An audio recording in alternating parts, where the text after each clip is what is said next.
वसुदेवसुतं देवं कंसचाणूरमर्दनम् देवकी परमानन्दं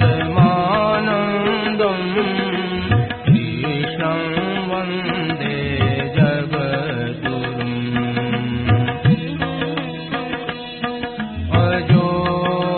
सन्नव्ययात्मा भूतानामीश्वरोऽपि सन् प्रकृतिं स्वामधिष्ठाय सम्भवाम्यात्ममायया यदा यदा हि धर्मस्य ग्लानिर्भवति भारत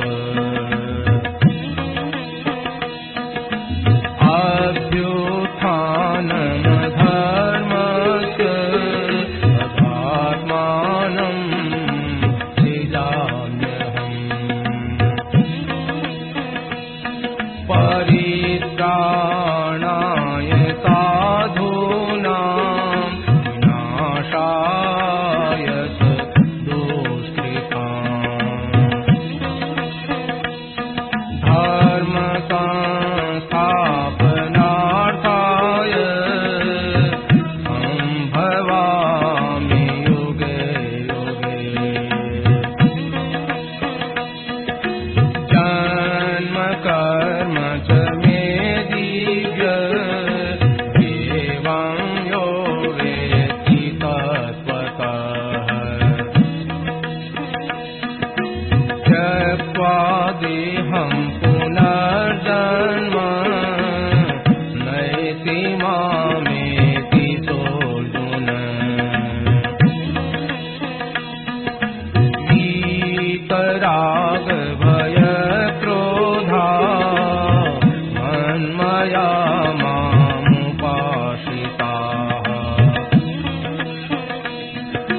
बहवो ज्ञानतपसा भूता मद्भावमागताः।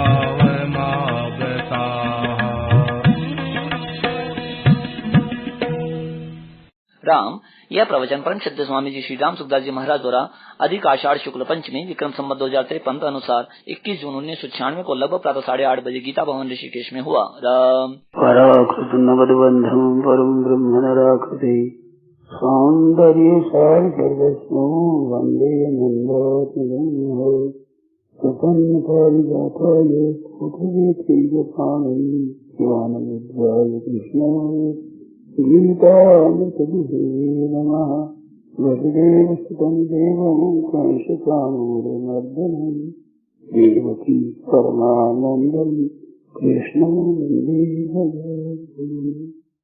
तुलसीविभूषितकरान्नवनीलदाभात् पीताम्बरा धर्मबिन्दफलादपुष्पात् पूर्णेन्दुसुन्दरमुखाय जन्मनेत्रात् कृष्णात् परं किमपि तत्समात्मजाने। हरि ओं परमात्मने नमः। श्री गोविंदाय श्री गुरु चरणदेवो नमः। महात्मने नमः।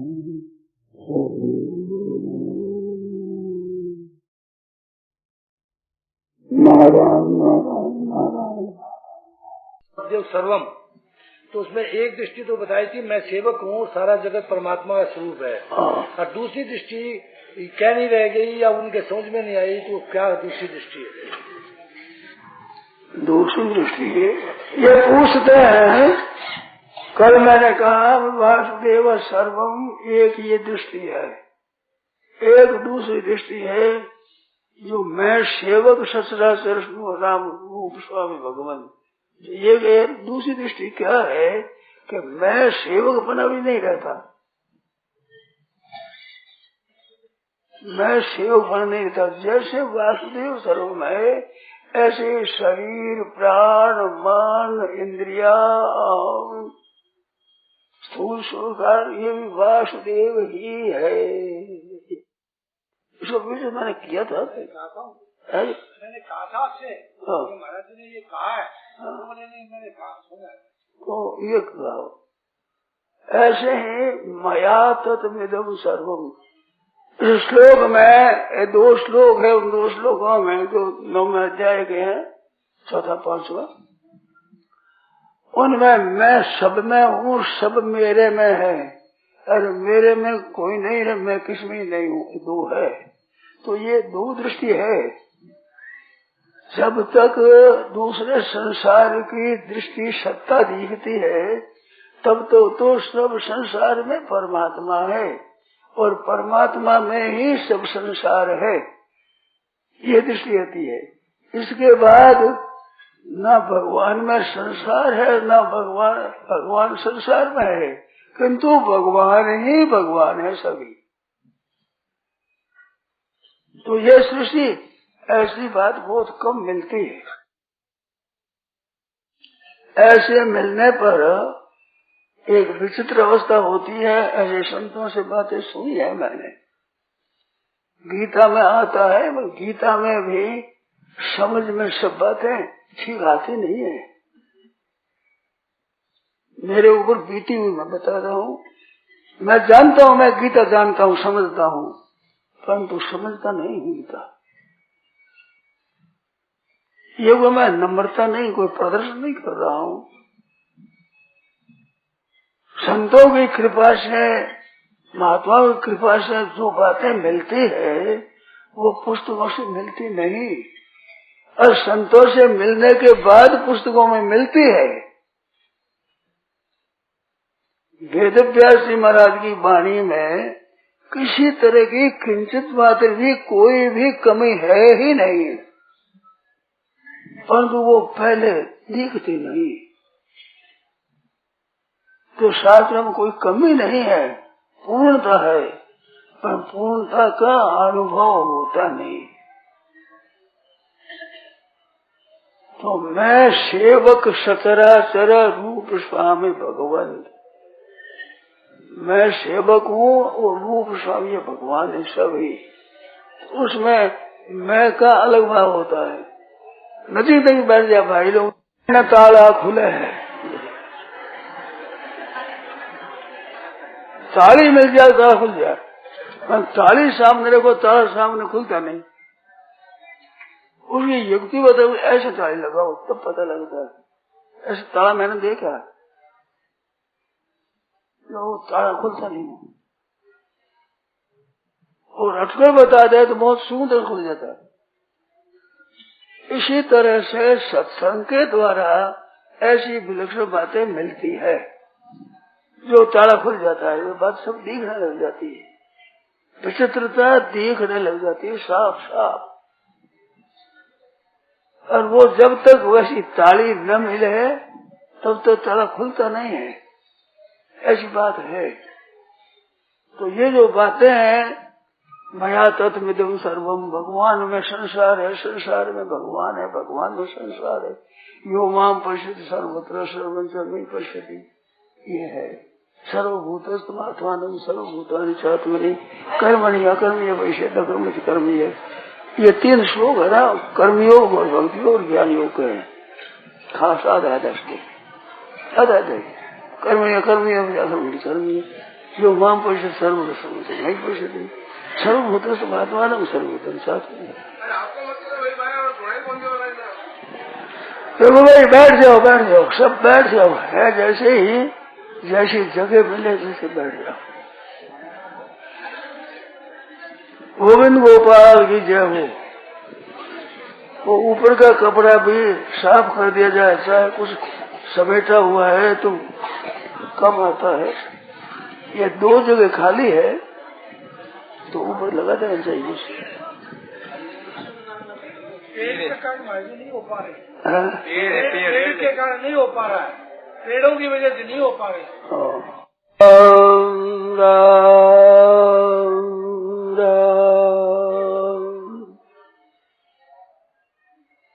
अंत में गहरी बात ऐसी है जो जबान बंद हो जाए, कहना बंद हो जाए, कहना आता नहीं, ऐसी बात होती है अंत में। वो क्या है कि सभी परमात्मा है, तो उपदेश किसको दिया जाए, मुश्किल हो जाए। किसको कौन उपदेश दे? तो फिर इसका क्या अर्थ होता है कि जितना उपदेश वो अपने को ही देना है। आत्मैव ह्यात्मनो बंधु आत्मैव रिपुरात्मना, आप ही अपना गुरु है, आप ही अपना चेला है, आप ही अपने को उपदेश देना है, दूसरा मिलता नहीं। किसको कैसे किया जाए, ऐसी विचित्र बात है। तो सब में परमात्मा, सब परमात्मा में ये बात समझ में आती है, और सब परमात्मा के है ये बात आती है। वह चौथी बात जो बताई ना, सभी परमात्मा ही है, उसमें दो मत बताए थे, सभी परमात्मा है सभी। तो रामायण में आता है कि सो अनन्य जाकी असी मति न करे हनुमंत, वो अनन्य भक्त है कि जिसकी ये बुद्धि टलती नहीं, हरदम बुद्धि वही रहती है, मानो सामने एक ही दृष्टि रहती है, मैं सेवक सचराचर रूप स्वामी भगवंत, मैं सेवक हूँ और सब का सब संसार परमात्मा है, ये दृष्टि बताई है। ये गोस्वामी महाराज की बहुत बढ़िया बात है, अनन्यता की है, हो जा तो बेड़ा पार है। बेड़ा पार तो पहले ही हो जाता है, सब में परमात्मा, परमात्मा में सब ऐसा जैसे कल्याण हो जाता है। परंतु कल्याण होने पर भी एक प्रेम की बात एक विलक्षण होती है, उसकी तरफ दृष्टि जाती नहीं है। संप्रदायों में जो चलते हैं ना, वो एक एक संप्रदाय में रहकर चलते हैं, दूसरी सुन नहीं सकते, तो उससे आगे जा नहीं सकते। भाई जी का लिखा हुआ साधन पथ एक पुस्तक है, उस पुस्तक में सांप्रदायिकता भी एक विघ्न है, बाधा है।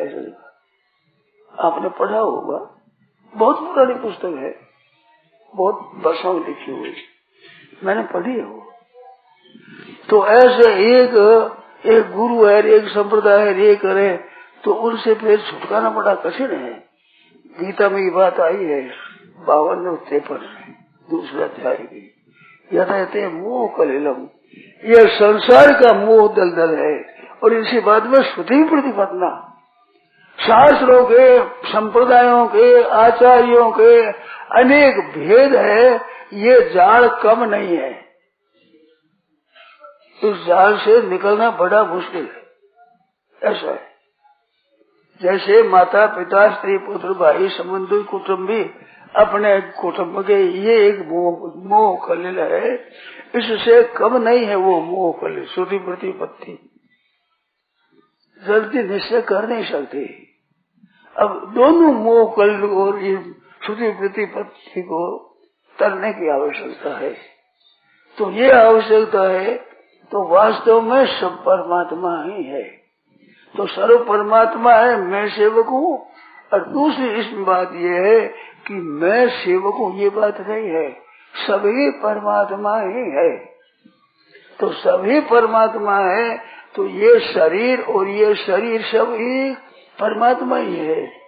ये इंद्रिया और ये प्राण और ये मान और ये बुद्धि और ये अहम और मैं तू यह वह सब परमात्मा ही परमात्मा है, परमात्मा ही परमात्मा है।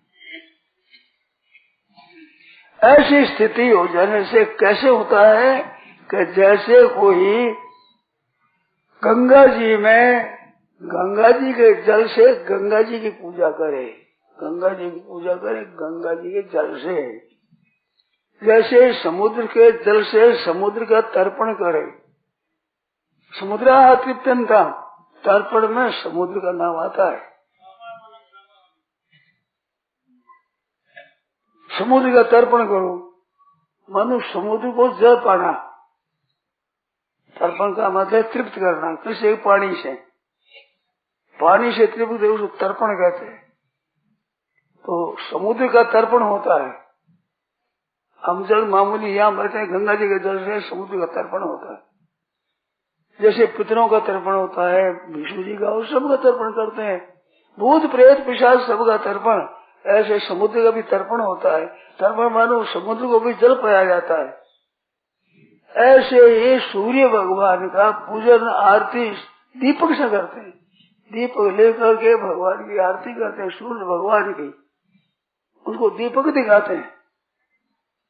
ऐसे ही पृथ्वी माता की पुष्पों से पूजा करते हैं, पृथ्वी की पूजा। पृथ्वी का लक्षण गंधवत्वम पृथ्वी लक्षणम, पृथ्वी का लक्षण है गंध, शब्द स्पर्श रूप रस गंध। गंध पृथ्वी का गुण है खास, न आकाश में गंध है, न वायु में है, न जल में है, न अग्नि में है गंध। गंध पृथ्वी में ही है। इनके एक एक गुण है। शब्द है वो आकाश गुण है, स्पर्श है वायु का गुण है, शब्द स्पर्श रूप तेज का गुण है, रस जल का गुण है, और गंध पृथ्वी का गुण है। ये एक खास गुण है। और दूसरे आए हुए होते हैं, तो आकाश में एक शब्द ही रहता, तो गुण नहीं रहता। और वायु में आकाश और शब्द और स्पर्श दो होता है, स्पर्श हो जाता है। ऐसा आकाश का स्पर्श नहीं होता। और जल में जो आकाश वायु होता है, उसमें दो बात हो जाती है, शब्द भी सी शब्द होता है और उसमें स्पर्श होता है, पर दिखता नहीं। तीसरा गुण तीसरा पैदा होता है, उसमें तेज में दिखता भी है वो, और शब्द भी उसमें होता है और स्पर्श भी होता है। तीन चारों हो गई। ऐसे जल में चारों होते हैं, शब्द भी होता है, स्पर्श भी होता है, और रूप भी होता है, और एक रस होता है। रस में है नहीं, वायु तक रस नहीं है, और जल तक गंध नहीं है। गंध पृथ्वी में है। पृथ्वी उसमें पहले आकाश में, वायु में, तेज में, जल में गंध नहीं है। पृथ्वी के कारण से उनमें जल में भी सुगंधी हो जाती है, वायु में भी सुगंधी हो जाती है, अतर तेल फूले लगी, परंतु वो उनका गुण नहीं, गुण पृथ्वी का है। तो पृथ्वी की सुगंधी से पूजा करे पुष्प से, तो पुष्प तो पृथ्वी का ही से ही पैदा हुआ है, पृथ्वी से ही गंध है, पूजन करे। इसी तरह से भगवान से ही भगवान का पूजन होता है। और भगवान के पूजन में ही वह ऐसी विचित्रता है। मैंने एक बात पढ़ी तो मेरे को बड़ा आश्चर्य आया। जैसे वो कहा था ना, कल ही हुआ था वो, जिसमें वो बंगाली से ने बात पूछी थी, वो कल था, सुना। मानो आरंभ से ही भजन कैसे किया जाए, कल के बाद में। तो कल उन्होंने पूछा था, तो बातें कई आई मन में, और कई कह सका, कई नहीं कह सका, समय थोड़ा था। तो उसमें एक बात कहने दी थी कि भगवान से भगवान का पूजन किया जाए। तो वो क्या कि वासुदेव सर्वम करके, वो सिवाय परमात्मा कुछ नहीं है। जल में जल के सिवाय क्या है? जल की तृप्ति जल से की जाए, तर्पण किया जाए, दीपक से सूर्य का तर्पण, सूर्य को आरती की जाए और दिखाया जाए, इस तरह से किया जाए। उसमें एक विलक्षण बात ये थी, थोड़ी मात्र में कही थी, वो एक कही थी कि अंत में ये जो दास्य सख्य वात्सल्य माधुर्य चार रस भक्ति में है, तो चार रस भक्ति में है, तो सख्य भाव में भी अभिन्नता होती है। सख्य भाव में, दासी भाव में भी अभिन्नता होती है। तो सखा दास होता है, तो चिन्मय सच्चिदानंद घन परमात्मा है, वही सच्चिदानंद घन परमात्मा दास है। दासी भक्ति, ये अंत में क्या होगा कि स्वामी और सेवक एक हो गए, एक। जैसे अभी बताया कि सब परमात्मा है, तो मैं भी परमात्मा है, ऐसी दृष्टि में वहां पहुंचने पर सखा, दोनों सखा बरोबर है, सख्य भाव है। दास्य भाव है उसमें छोटा है और मालिक बड़ा है, और सख्य भाव में बरोबर हो जाता है और वास्तविक भाव में बड़ा हो जाता है, और माधुर्य भाव में बहुत विशेषता आ जाती है। ऐसे क्रम से आता है, परंतु आगाड़ी चलकर ये होता है दास और स्वामी एक तत्व है। चिन्मय दास भी चिन्मय होता है और स्वामी भी चिन्मय है, और सख्य में सखा भी चिन्मय है और परमात्मा भी चिन्मय है। और सख्य वात्सल्य परमात्मा है तो वात्सल्य में वो सखा है परमात्मा। वात्सल्य दो तरह का होता है, एक भगवान को बालक समझे, एक अपने को बालक समझे। भगवान माँ बाप है, ऐसे वात्सल्य होता है। तो उसमें भी वो बालक और परमात्मा एक ही है, माँ और पुत्र वो एक ही है। और फिर माधुर्य में स्त्री पुरुष जैसे हुए, इसलिए माधुर्य रस में वे स्त्री पुरुष की तरह है, तो वे में भी स्त्री भी उस तत्व का है, पुरुष भी। जैसे भगवान खुद ही श्री राधा रूप से आधे अंग बन गए, आधे रूप से कृष्ण रूप बन गए, तो केवल चिन्मय तत्व ही है वो दोनों ही, वो माधुर्य रस है। तो माधुर्य में विलक्षण होती है, माधुर्य में शब्द दर्श आ जाते हैं, माधुर्य में दासी तत्व भी होती है, ये जानते ही हो। जैसे स्त्री होती है दासी होती है, और सदाधन में सखा होती है, और पारण कर्म में माँ की तरह होती है, और अपने स्वरूप में वो स्त्री होती है। तो सद भाव स्त्री का पुरुष होता है, एक होते, दोनों सब एक होते हैं, दो तत्व नहीं होता है। तो असली सख्य दास्य असली दासीवन होता है। जैसे कर्मयोग में क्या है कि इष्ट देव है संसार, और जो साधक है वो है पूजक, वो दास, वो है पूजन करने वाला दास, और ऊपर जो मालिक है वो संसार है। तो संसार की वो पूजा करता है, तो संसार की सेवा करता है। तो यहाँ पर जड़ता रहती है, परंतु जब चिन्मय तत्व की प्राप्ति होती है तो उसमें सेवा करने वाला भी चिन्मय है, और सेवा की जाए वो भी चिन्मय है। वहाँ केवल चेतन ही चेतन है, तो कर्मयोग भी चिन्मय हो जाता है। ऐसे भक्ति योग व ज्ञान योग भी चिन्मय हो जाता है, और भक्ति योग भी चिन्मय हो जाता है। वो एक चैतन्य घन ही रहता है। तो गंगा जल की पूजा गंगा जी की पूजा गंगा जल से, दीपक से पूजा इस तरह से, पृथ्वी पूजा पुष्प से ऐसे की जाए, तो वहाँ पूज्य पूजक भाव भी होता है, एकता भी होती है। अत्यंत प्रियता वास्तव में माधुर्य में होती है। तो माधुर्य में क्या होता है कि भगवान की एक माधुर्य शक्ति है, एक ऐश्वर्य शक्ति है। ऐश्वर्य शक्ति में भगवान बड़े हैं, माधुर्य शक्ति में भगवान तो बन जाते हैं, श्रीजी बन जाती है भगवान। अत्यंत माधुर्य में अपनी विस्मृति हो जाती है, अपना नहीं रहता। और विस्मृति किस में होती है कि जो पूज्य है उस पूज्य रूप से आप हो जाती है, तो फिर वो होने से पूज्य है वो पूजक हो जाता है, पूज्य पूजक। फिर गंगा जल पूजा। तो यहाँ पहुँचना है, ये बात है कहने का तात्पर्य। तो उन्होंने रस की बात पहले कही, तो मैंने रस की बात अब क्या कहे, उसने मेरे स्वीकार नहीं किया। फिर मैं तो रसों की बातें कोई बातें करने से क्या हो, क्योंकि ये शुरू कैसे हो, दूसरा प्रश्न किया। तो वो शुरू होता है दास्य भाव में।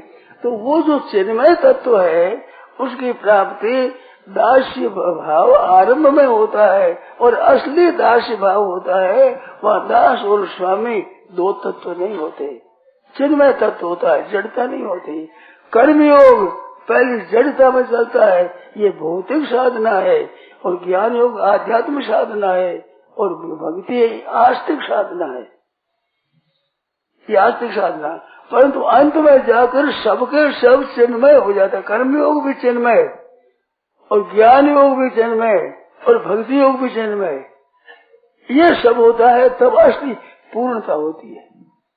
इससे पहले पूर्णता नहीं, मुक्ति हो जाएगी, कल्याण हो जाएगा, जन्म मिट जाएगा, आफत मिट जाएगी, दुख किसी से कभी नहीं दुख होगा, कभी जन्म नहीं होगा, कभी भी संसारी आसक्ति नहीं होगी। ये सब चीजें पहले हो जाती है, परंतु इस रस में वृद्धि होती है, इस रस में एक वृद्धि होती है। एक भोग होता है, एक रस होता है। रस जैसे देखो, एक प्रेम है, प्रेम एक चीज है विलक्षण, वो प्रेम ही आसक्ति में प्रकट होगी। जड़ता में जाने से आसक्ति कामना हो गई है, तो वो जड़ता जैसे रस क्या है कि जैसे रुपये हैं, रुपया ये ऐश्वर्य है, रुपया बहुत बड़ा है, परंतु ध्यान दें आप कि लोभ के बिना रुपयों की कीमत नहीं है, रुपयों की कीमत लोभ से है। ऐसे भगवान की कीमत प्रेम से है, पूरे भगवान से वो आनंद नहीं है, रुपयों में जैसे आनंद नहीं है। जो प्रेम के बिना सुख है भगवान। जैसे रुपया है बहुत महत्ता की है, पर लोभ नहीं हो तो रुपयों की क्या कीमत है? क्या कीमत है? तो कीमत नहीं है, तो कीमत वास्तव में लोभ की है। लोभ ज्यादा होगा, वो अपने खाने पीने के लिए खर्च नहीं करेगा। रुपया इकट्ठा करने की धुन लगी हुई है, संख्या बढ़ाता रहता है। तो लोभ चीज है वो, ये है पतन की तरफ जाने वाली। और प्रेम महान उन्नति की जरूरत, आखिरी उन्नति, ये आखिरी पतन, वो आखिरी उन्नति।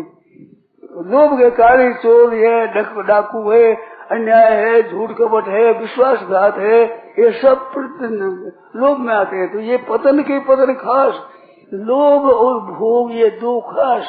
भोग के लिए अनर्थ हो रहा सब। ये आज जो गर्भपात बड़ी बड़ी हत्या होती है केवल भोग के लिए, ये भोग में लग गया, लोभ में लग गया, दो से बड़े भारी अनर्थ होता है। ऐसे अगाड़ी भगवान और भगवान के प्रेम में आखिरी उन्नति है, ये आखिरी पतन है, ये आखिरी उन्नति है। तो वो प्रेम ही लोभ कामना कारण से हो गया है, तो वो प्रेम ही विलक्षण ऐसा हो जाता है कि जिसमें फिर आगे कुछ करना, जानना, पाना कुछ बाकी नहीं रहता। तो वह फिर मैं सेवक सचराचर नहीं रहता, मैं भी वो सब परमात्मा ही परमात्मा है। एक परमात्मा रहते हुए भी फिर उसमें एक आनंद होता है, तो वो रस होता है। रस एक सुख होता है, एक आनंद होता है, एक रस होता है। जैसे रुपया है, वो लोभ होने से रुपये अच्छे लगते हैं, तो रुपयों में भोगों में एक रस है, पर ये रस घटता ही चला जाता है, ये नष्ट होता ही चला जाता है, रस रहता नहीं। रुपया एक अच्छी चीज है, ये जो भीतर में मिठास है ना, इसका नाम रस है। लोभ होता है, लोभ में एक मजा आता है, एक सुख मिलता है रुपयों से, वो रस है। ये रस पतन करने वाला, और ये जब भगवान की तरफ चलते हैं तो उसमें रस रहता है कि परमात्मा तो बड़ा विलक्षण है, एक बड़ा मिठास है, बड़ा आनंद आता है, तो रस होता है। तो वो दास्य सख्य वात्सल्य माधुरी में रस आखिरी होता है। माधुरी में चारों बातें रहती है, स्त्री दासी भी होती है, सखा भी होती है, मित्र भी होती है, और माँ भी होती है, माँ बाप भी होती है, वैसी होती है, और स्त्री भी होती है। पतिव्रता के लक्षण लिखा है वहाँ, भोज्येषु माता, शयनेषु रंभा, कर्णेषु मैत्री, कर्णेषु दासी, और सखा भाव होता है, सवाधारे में सखी इतनी होती है। ऐसे वो चारों सब मिलकर के एक हो जाते हैं। दो मिलकर के एक गृहस्थ होता है, एक गृहस्थ, स्त्री पुरुष दोनों मिलकर के। उसमें छोटा बड़ा नहीं रहता, पीछे पीछे छोटे से शुरू होता है, दासी से शुरू होता है, दासी से, पर दासी भाव में इतनी मधुरता हो जाती है। जैसे हनुमान जी महाराज दास रहे, तो दास को कमी नहीं है। तो रस क्या है? रस क्या है? उसमें एक मिठास, जैसे विषया विनिवर्तन्ते निराहार से देना रस वर्जम, विषय निवृत्त हो जाते हैं, निराहारी के रस निवृत्त नहीं होता है। मानो रुपया न रहे, रुपया एक महत्ता की चीज है, भोग न पर भोग एक महत्ता की चीज है, वो महत्ता की चीज पतन की तरफ ले जाने वाले है। और ये महत्ता की चीज है, भगवान का भजन करे तो भगवान के भजन में, भगवान के चिंतन में एक रस आता है, एक विलक्षण सुख है। तो उस सुख के लोभी भगवान भी है।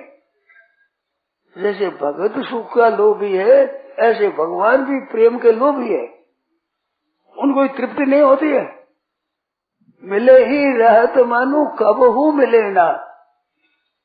और कहते हैं लाल प्रिया पर वही न चिनारी, वर्ष बीत गए, युग बीत गए, अभी तक कृष्ण भगवान तो स्त्री को, राधा जी को पहचानते नहीं, राधा जी कृष्ण भगवान नहीं पहचानते नहीं।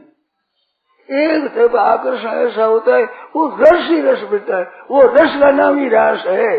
दोनों को जो खेल होता है वो रस के समूह का नाम ही रास है, रास लीला है।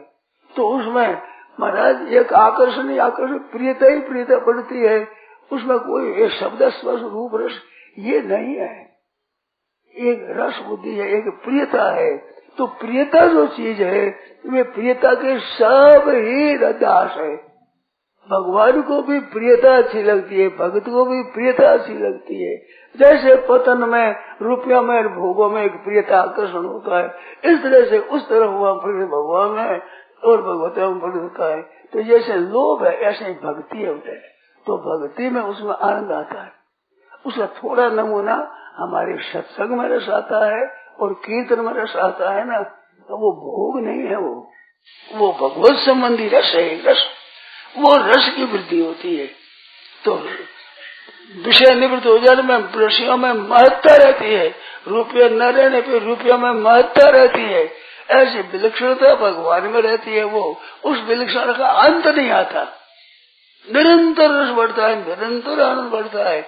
ज्ञान में शांत रस है, एक स्थायी रस है, अखंड रस है, परंतु भक्ति में अनंत रस है, अपार रस है, असीम रस है, रस बढ़ता ही चला जाता है। जैसे चंद्रमा दूर से शुरू होकर पूर्णिमा तक जाते, पूर्णिमा में समाप्ति हो जाती है, इसका दर चंद्रमा बढ़ता ही, पूर्णिमा आती ही नहीं इसमें। ऐसे ना तो भगवान के दर्शन से श्री जी को तृप्ति होती है, ना श्री जी को भगवान के दर्शन में तृप्ति होती है। भूख बढ़ती ही रहती है, आनंद बढ़ता ही रहता है, बढ़ता ही रहता, बढ़ता कहाँ तक बढ़ेगा उस तक है नहीं। ऐसा अनंत रस है विलक्षण भगवान का। ऐसी संतोष बातें सुनी है।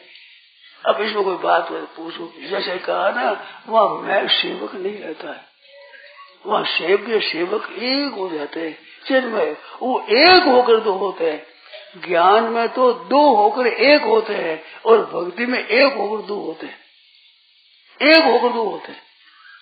ज्ञान में ना सतो विदिते भाव, ना भाव विदिते सत होता है, भक्ति में सत असत हमें वर्जना, सत असत मैं ही हूँ, न सत में से अलग है, न असत मेरे से अलग है, सब मैं ही हूँ। ऐसी विलक्षणता होती है। वो प्रेमाद्वैत होता है, वो ये स्वरूपाद्वैत होता है, वो प्रेमाद्वैत होता है। जैसे क्या कहे, कई सुनी हुई बातें हैं, क्या कहें, कहाँ तक कहे। जैसे दूध है, वो दूध उबलता है तो उबलने पर उफड़ जाता है, तो उसे जल डालने बैठ जाता है। वो दूध को देखो तो दूध भी उथल पुथल हो रही होता है, जल अगर कहीं भी दिया जाए जल भी उथल पुथल होती है। एक जल शांत शीतल होता है, एक जल में उथल पुथल होती है। तो इस तरह प्रेम में उथल पुथल होती है और ज्ञान में एक शांति, एक शांति ज्ञान हो जाता है। और उस ज्ञान के बाद में उस उथल पुथल, कभी श्री जी कृष्ण कृष्ण कृष्ण श्री जी कृष्ण, कभी श्री जी और कृष्ण कृष्ण, उनमें बड़ी विचित्रता होती है। गोस्वामी जी महाराज की बाणी में आता है, कौशल्या माँ कह रही है कि बहन सुमित्रा सुनो, कहते हैं कि राम जी का वनवास हो गया, राम जी चले गए, तो ये बात मैं कैसे में जचती नहीं है। क्यों नहीं जचती है कि मेरे सामने सीता राम लक्ष्मण दिखते रहते हरदम, अगर वन में गड़ गए तो दिखते क्यों है, हरदम दिखते। तो वन में गए ये बात मैं कैसे सच्ची मानूं, और यहाँ है ये बात मैं कैसे सच्ची मानूं। क्यों कि जो उनके बिना दुख होता है, हृदय में जलन होती है, उत्कंठा होती है कि राम जी से मिलूं, लक्ष्मण से मिलूं, सीता से मिलूं, ऐसी मिलूं उनसे मिलूं, ऐसी एक मन में चाहना रहती है। तो मिलूं इस चाहना से मालूम होता है वनवास में चले गए, दिखते हैं इस वास्ते में से गए नहीं। तो सच्ची बता के वन में चले गए कि नहीं गए, बता क्यों शांति तो मिलते नहीं। तृप्ति होती नहीं और आंखों से दूर जाते ही नहीं। एक ये है प्रेम, ये ऐसा प्रेम होता है वो जिसमें वो उसके चिंतन में उसमें अपना स्वरूप कुछ नहीं, अपना चिंतन ही स्वरूप, अपना स्वरूप नहीं रहता। अपने उनसे सुख लेना है, देखना है, ये नहीं रहता है। अपने आप को उसे अनुसार कर देते हैं, उसी में हो जाते हैं। अपनी कोई मर्जी नहीं है, कोई इच्छा नहीं है, कोई चिंतन नहीं रहता, कुछ चिंतन नहीं रहता, और वो हो जाता है। तो वो चिंतन होकर चिंतित हो जाता है। जैसे ज्ञान मार्ग में पहले जिज्ञासु होता है, तो जिज्ञासु पने को रखते रखते रखते जिज्ञासु नहीं रहता, जिज्ञासा रह जाती है। एक पारमात्मा तत्व की इच्छा, वो जिज्ञासा मात्र रहते हैं। जिज्ञास जिसको जानना है उसमें एक हो जाती है। फिर जिज्ञासु का जिज्ञासा का कोई अंत ही नहीं, वो कोई नाम निशान नहीं रहता। ऐसे दास होता है और पहला स्वामी होते हैं, फिर दास होते हुए दास्य गति है, वो दास होकर के फिर स्वामी हो जाता है, फिर दास हो जाता है। ऐसे भक्ति होती है, भगत होता है, भक्ति होती है, भगवान होते हैं। वो भगत फिर भक्ति रूप होकर भक्ति रूप और भगवान रूप हो जाता है। ऐसे सब रस ऐसे विलक्षण होकर के एक रूप हो जाते हैं। उनके बाद में उनका विवेचन नहीं होता। ऐसी संतोष होनी है, ऐसी अवस्था होती है। तो वो एक विचित्रता होती है। चिन्मय तत्व की वह वाणी नहीं पहुंचती, दृष्टि नहीं पहुंचती, मन नहीं पहुंचता। ज्ञान में भी यथोवाचो निवर्तन थे, मन सहित वाणी ज्ञान में भी नहीं चलते, आगे प्रेम तो चले क्या। वो प्रेम चीज आरंभ होता है यहाँ से, अपने जो संसार में है यहाँ से आरंभ होता है। वो कब आरंभ होता है ठीक तरह से, कि जब एक एक को सुख पहुंचाने की इच्छा हो, एक एक को सुख देने की इच्छा हो, तो सुख देने से कहता है प्रेम बढ़ा। दुख लेने से प्रेम नहीं बढ़ता है, प्रेम में बाधा आ जाती है सुख लेने से। इस बार सुख लेने की इच्छा मिटती जाती है और सुख देने की इच्छा बढ़ती चल जाती है। सृष्टि की रचना इसी तरह से की गई है। सृष्टि की रचना देखो, स्वकर्मणा तमभ्यर्च्य सिद्धिं विन्दति मानव। अपने कर्मों से भगवान का पूजन करके मनुष्य को सिद्धि हो जाती है, तो वो पूजन ही करता है। स्थूल रीति से आप बहुत बताओ है, मेरे पास जो कुछ है वो मेरा नहीं है और मेरे लिए नहीं है, वो संसार का है, संसार के लिए है। तो सब संसार को सुख पहुंचावे। ऐसे एक एक प्राणी के पास जो कुछ है वो अपना नहीं है, अपने लिए नहीं है, सबके लिए है।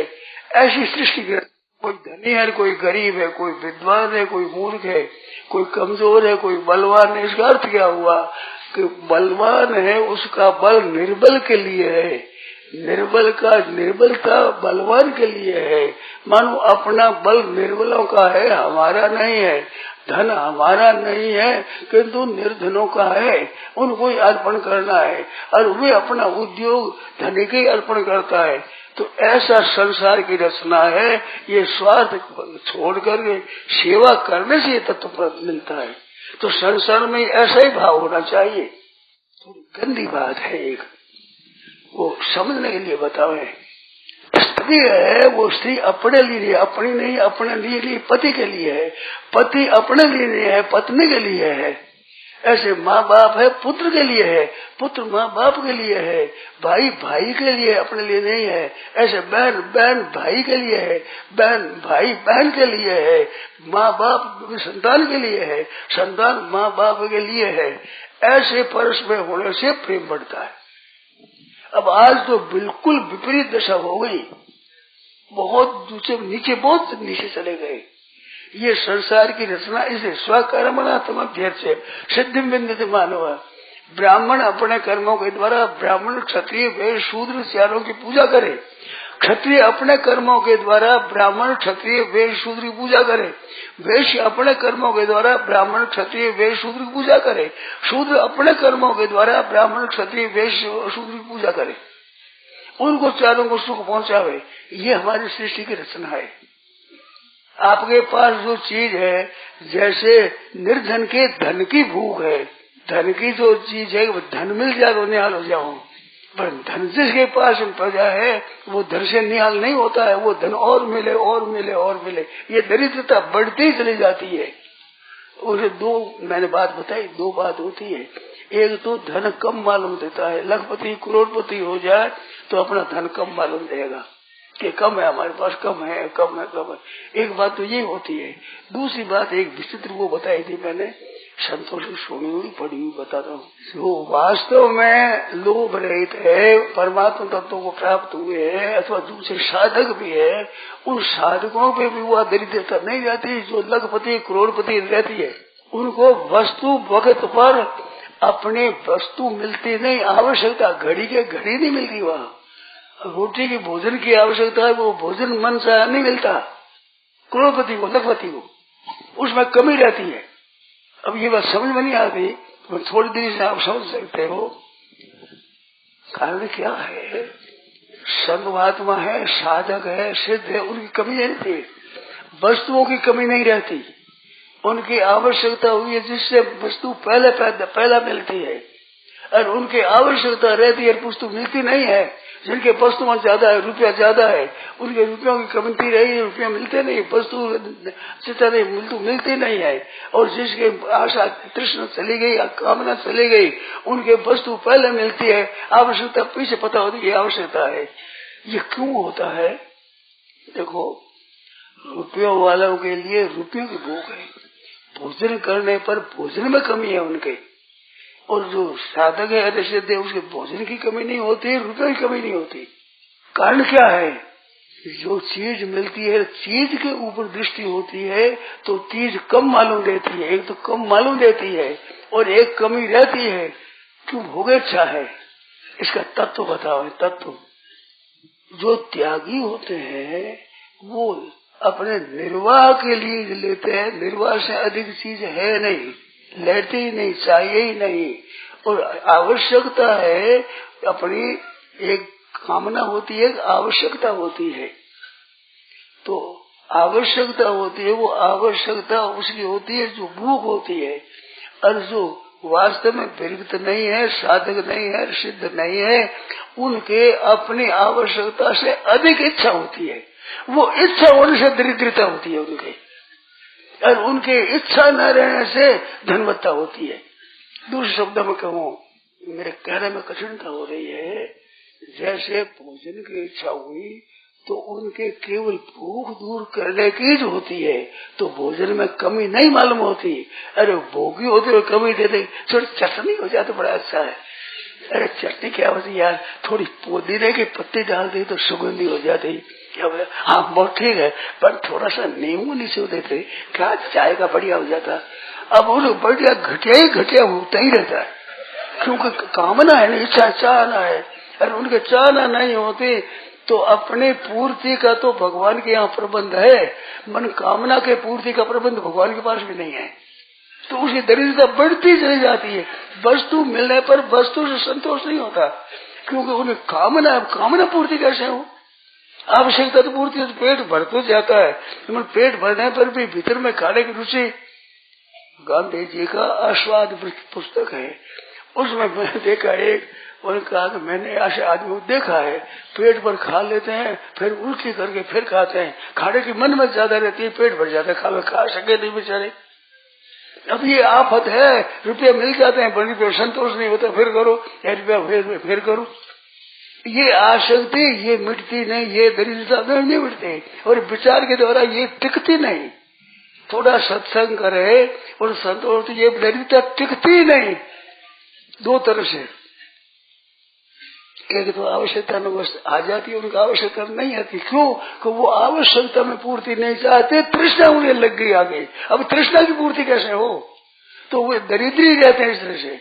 धन नहीं है, धन की दृष्टि से दरिद्री, और अपने को वस्तु मिलती है उनसे सब दरिद्री, दो दरिद्रता होते हैं इनके। और जिनके वैराग त्याग और भगवान में लगे हुए हैं, इन्हें कोई दरिद्रता नहीं रहती। जो मिलते आवश्यकता प्रबंध तो भगवान की तरफ से है, पर तृष्णा पूर्ति का संबंध है कैसे? किसी के पास नहीं, भगवान के पास भी नहीं है। जिम प्रति लाभ लोभ अधिक आई, लोभ मिला फिर लोभ हो गया, फिर लोभ हो गया। अब उसकी पूर्ति कैसे हो? आग है तो आग जलाने में नाग निस्तृप्त अग्नि कभी काठ से तृप्त नहीं होती, समुद्र जल से तृप्त नहीं होता। नान्त का सर्वभूतानाम, जमराज के कितने बिना चले जमराज पेट नहीं भरता, नरकों में और आओ खाली जगह खाली, सब बिना चले जाए तो खाली रहता है। इस तरह से संसार के भोगी को भोग मिलता जाए, फिर खाली खाली रहता है, खाली खाली रहता है, समुद्र खाली रहता है। ऐसे भी चातुर्मास में समुद्र में बाढ़ आ जाए, सब तरह से नदियां आती है, और घर में इतने नदियां तो कम आती है, बाढ़ आगने लगती है, बाढ़ उसमें जल में आग लग जाती है, उसमें जल है जो वही जलता है, और नदी आती नहीं तो समुद्र में कमी आती ही नहीं। जलाना बंद हो गया है, वो जलना बंद हो गया तो कमी आती नहीं, और सब जलाते तो पूर्ति होती नहीं। इसलिए पूरे मानव पड़ते समुद्र में प्रविशन्ति यद्वत् तद्वत् कामा यम प्रविशन्ति सर्वे स शांति में अपनोती न काम कामी। भोगों की इच्छा वाले कभी शांति नहीं होती, उस कुछ भी न मिले में शांति भंग होती नहीं, कि उसकी शांति है वो किसी अधीन नहीं है, अरे भोगियों के भोग के अधीन है, ये पराधीन सुख नहीं, जब अधीनता है नहीं उनकी तो उसको स्वतः सुख है। ऐसी विलक्षण बातें गई, तो इतनी विचित्र बात है। तो भगवत संबंधी बात में इतना विलक्षण आनंद है, फिर किसी तरह का कोई दुख होता ही नहीं, कोई रहता ही नहीं, तृप्ति होती गई। रंतिदेव के जैसे महाराज तृप्ति होते ही नहीं, भगवान से मांगते हैं महाराज जितने आदमियों का दुख है वो दुख सब मेरे को हो जाए, वे संपूर्ण अदुख हो जाए, दुख रहित हो जाए। भगवान क्या दुख सब दुख मैं दुख मैं भोग लूंगी, वो में एक आनंद आता है। दूसरों की सेवा करने में आनंद आता है कि नहीं? अगर नहीं आता, ये माताएं हैं, इन माताओं पर हमारा पालन नहीं होता, अगर माँ नहीं होती, माँ पालन करती रहती है, फिर भी उसमें चाहती है बच्चे का, फिर बच्चा चाहती है पालन करती है। आजकल नहीं करता, बच्चे को चाहती है, बच्चे के पास आज तो डाकण है, माँ नहीं है, माँ है ही नहीं। माँ होती बच्चे को चाहती है, बच्चे का पालन करने में एक रस आता है, एक आनंद आता है, सुख होता है। तो किसमें के बच्चे के पालन में ऐसे चारों वर्णों की बात बाती दूसरों की सेवा करने में आनंद आता है। तो उसी सेवा में उसको परस्पर भावयंत श्रेय परम आवश्यकता, एक एक भावना पूजन करते हुए परम कल्याण की प्राप्ति हो जाती है। क्यों? त्याग ही त्याग है। वहां पर त्याग हजारों आदमी साथ में रह जाए और भोगी दो आदमी नहीं लगे साथ में, लड़ाई हो जाएगी। नहीं, त्यागियों की सब लड़ाई होती नहीं, क्योंकि वो देना चाहते लड़ाई कैसे हो, फिर भोगी लड़ाई चाहे तो शांति कैसे हो, और आप लड़ाई होगी। इस वास्ते त्याग में बिल्कुल शांति है, और उसकी पूर्ति सब तरह से होती है। तो ऐसे भक्ति में आगाड़ी आनंद होता है कि सब भगवान है, भगवान ही भगवान है, फिर भगवान ही भगवान है, फिर आनंद ही आनंद है। वो आनंद प्रतिक्षण पर तुम्हारा आनंद होता है, उसमें रस की वृद्धि होती है, तृप्ति नहीं होती, आनंद ही आनंद होता है। जैसे लोभ की तृप्ति नहीं होती तो पतन ही पतन होता है, ऐसे डर की तृप्ति नहीं होता, आनंद ही आनंद होता है। ऐसी बात है। नारायण नारायण नारायण नारायण कह दी बना, बहुत विलक्षण है। खास ये अपने मन की न कर, दूसरे के मन की करनी, ये चाबी इसकी चाबी है। सबकी क्या मेरे मन की बात, कामना क्या है? पूरी मुख्य कामना मेरे मन की बात हो जाए, मैं चाहूँ जो जाया है, इसमें दरिद्र इसकी मेरी नहीं, उनकी चाहना हो जाए, उनकी चाहना पूरी हो जाए, सब चाहना हो जाए। तो सर्वभूत हिते रता, तो प्राणी मात्र के हित में प्रीति होती है। तो हित में प्रीति होने सबका हित होगा, या तृप्ति होगी नहीं सेवा करने। ऐसी बात। नारायण नारायण।